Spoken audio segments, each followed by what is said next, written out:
എല്ലാവർക്കും നമസ്കാരം. ദേവാർപ്പണത്തിലേക്ക് സ്വാഗതം.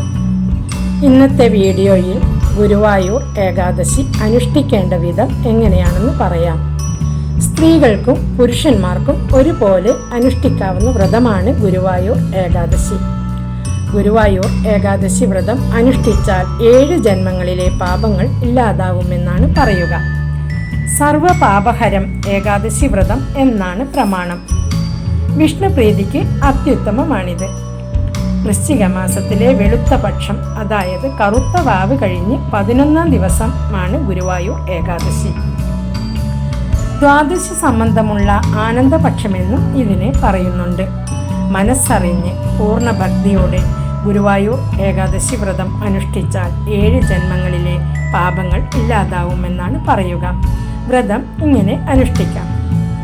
ദശമി ദിവസം, അതായത് തലേ ദിവസം ഒരിക്കലെടുത്ത് വേണം വ്രതം ആരംഭിക്കാൻ. എന്നാൽ ഏകാദശി ദിവസം മാത്രം വ്രതം അനുഷ്ഠിക്കുന്നവരുമുണ്ട്. അന്ന് നിലത്ത് കിടന്നുറങ്ങുന്നതാണ് ഉചിതം.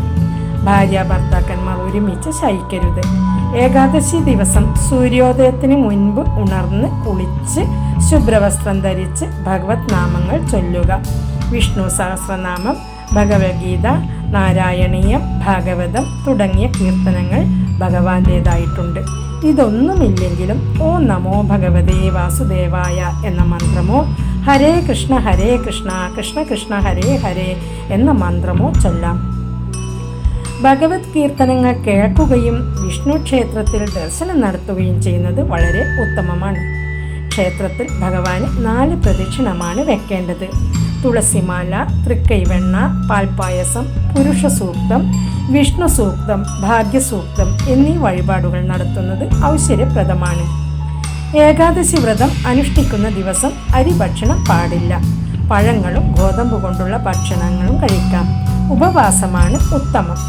തുളസി വെള്ളം മാത്രം കുടിച്ച് ഏകാദശി വ്രതം എടുക്കുന്നവരുമുണ്ട്. ഇത് സാധിക്കാത്തവർക്ക് ഏകാദശി ദിവസം ഉച്ചയ്ക്ക് മാത്രം ഭക്ഷണം കഴിക്കാം. അതും ഗോതമ്പ് ആയിരിക്കണം എന്ന് മാത്രം. അത്താഴം ഒഴിവാക്കി 2 നേരം മാത്രം ഭക്ഷണം കഴിച്ച് ഉപവസിക്കുന്നത് 2-3 നാളിലെ പാപം മാറുമെന്നും, ദിവസം മുഴുവൻ ഭക്ഷണം കഴിക്കാതെ ഭഗവത് നാമങ്ങൾ ഉരുവിട്ട് വ്രതമനുഷ്ഠിക്കുന്നവർക്ക് 7 ജന്മങ്ങളിലെ പാപം മാറുമെന്നുമാണ് പറയുക. സർവപാപങ്ങളും ഇല്ലാതാക്കാൻ മോക്ഷദാതാവായ ഗുരുവായൂരപ്പന്റെ അനുഗ്രഹമുണ്ടാകാൻ ദിനം മുഴുവൻ നാമജപത്തോടെ കഴിയണം. പകൽ ഉറക്കം നിർബന്ധമായും ഒഴിവാക്കണം.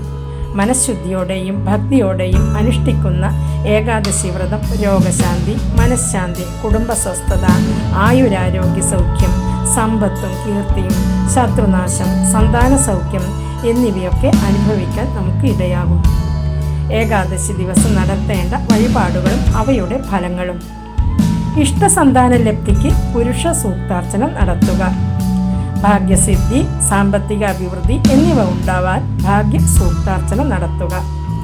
ആയുർവർദ്ധന, രോഗമുക്തി എന്നിവ ഉണ്ടാവാൻ ആയുർ സൂക്താർച്ചന നടത്തുക.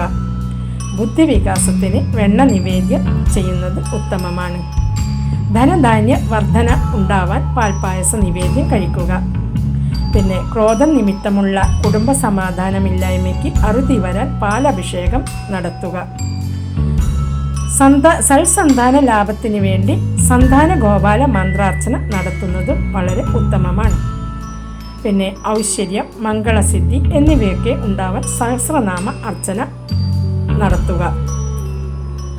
സർവപാപങ്ങളും ഇല്ലാതാക്കാൻ മോക്ഷദാതാവായ ഗുരുവായൂരപ്പന്റെ അനുഗ്രഹമുണ്ടാകാൻ ഏകാദശി വ്രതം ആചരിക്കാൻ എല്ലാവർക്കും കഴിയുമാറാകട്ടെ. സർവ കൃഷ്ണാർപ്പണ വസ്തു.